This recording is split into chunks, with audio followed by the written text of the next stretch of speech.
Penat juga kemas ni Hai Naili, hai Marisha, dah sampai pun kalian. Hai Syifa. Kami ada bawa blok untuk minuman dari istana. Oh, bagus tu. Adakah kalian tahu setiap satu blok itu adalah unit asas pembinaan istana? Begitu juga dengan benda hidup. Benda hidup atau organisma terdiri daripada unit asas yang dikenali sebagai sel. Pada tahun 1665, sel ringkas diperhatikan buat kali pertama oleh saintis Robert Hooke dengan menggunakan mikroskop optik buatannya sendiri. Kalau begitu, badan kita terdiri daripada pelbagai jenis sel, betul kan? Ya, betul tu. Manusia, haiwan dan tumbuhan adalah organisma multisel yang terdiri lebih daripada satu sel. Kita boleh mempelajari tentang sel dalam bab 2 Sains Tingkatan 1 iaitu sel sebahagian unit asas kehidupan. Ya, bab tu sangat menarik untuk dipelajari. Tema penyelenggaraan dan kesinambungan hidup. Topik 2.1 sel, struktur, fungsi dan organisasi. Ya, betul tu. Syifa, saya terfikir apakah yang akan berlaku jika sel dalam badan kita telah rosak atau lama? Sebelum saya menjawab soalan itu, adakah sel menjalani fungsi hidup? Saya tahu, sel menjalankan semua fungsi hidup seperti pertumbuhan, respirasi, pembiakan dan perkumuhan. Ya, betul tu. Baiklah Farisha, jika sel dalam badan sudah rosak atau lama, ia akan menjalani proses pembahagian sel, iaitu mitosis. Satu sel tunggal akan bentuk dua sel anak yang baru. Setahu saya, peringkat mitosis terdiri daripada profasa, metafasa, anafasa dan telofasa. Bagus info tu. Sebut tentang sel ni, ianya terbahagi pada dua, iaitu sel haiwan dan sel tumbuhan. Bagaimana cara untuk membezakan sel haiwan dan sel tumbuhan? Senang je. Jom kita buat model ringkas sel haiwan dan sel tumbuhan menggunakan bahan daripada dapur. Okey, jom. Mula-mula kita perlukan beberapa keping roti putih untuk dijadikan sebagai sitoplasma, membran sel dan dinding sel. Yang kedua, kita perlukan sepotong kelopak merah untuk dijadikan sebagai nukleus yang mengawal aktiviti sel. Yang ketiga, kita perlukan beberapa potong timun untuk dijadikan sebagai kloroplas yang menyerap tenaga cahaya matahari untuk proses fotosintesis. Seterusnya, kita perlukan beberapa biji tomato untuk dijadikan sebagai mitokondria. Akhir sekali, kita perlukan sekeping telur untuk dijadikan sebagai vakuum.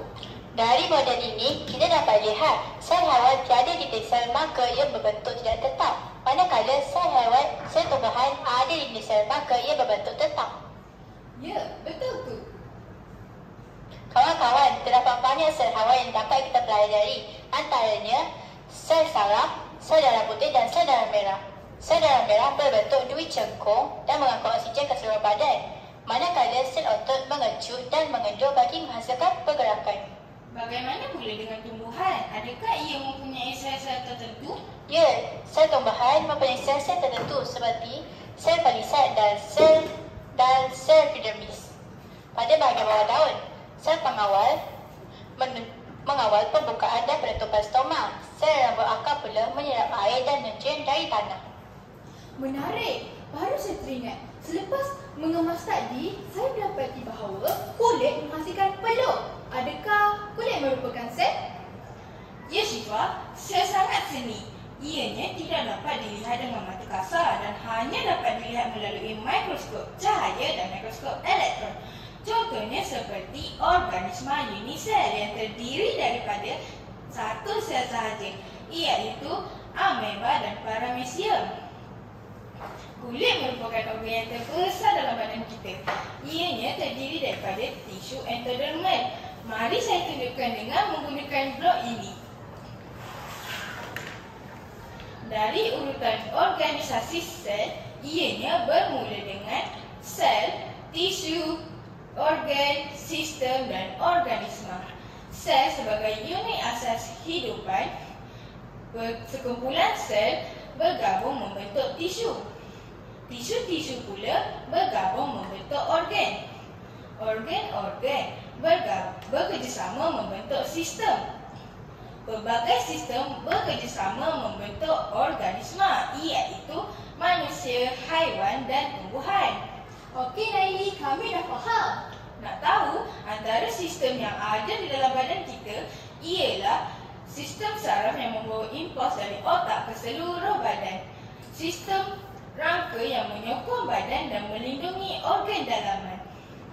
Sistem respirasi pula terdiri daripada hidung, trachea, diafragma dan peparu, di mana ianya menyedut oksigen masuk dan mengeluarkan karbon dioksida dari badan. Seperti yang ditunjukkan dari model peparu ini, ketika plastik yang bertindak sebagai diafragma ditarik ke bawah, menyebabkan balon iaitu peparu mengembang menunjukkan udara disedut masuk.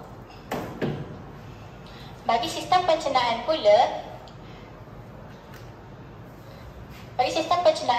ia menghidrolisis makanan kepada bentuk yang lebih ringkas dengan bantuan enzim. Enzim ialah sejenis protein yang mempercepatkan pembawaan makanan dalam saluran pencernaan. Sebagai langkah keselamatan, saya akan menggunakan sarung tangan.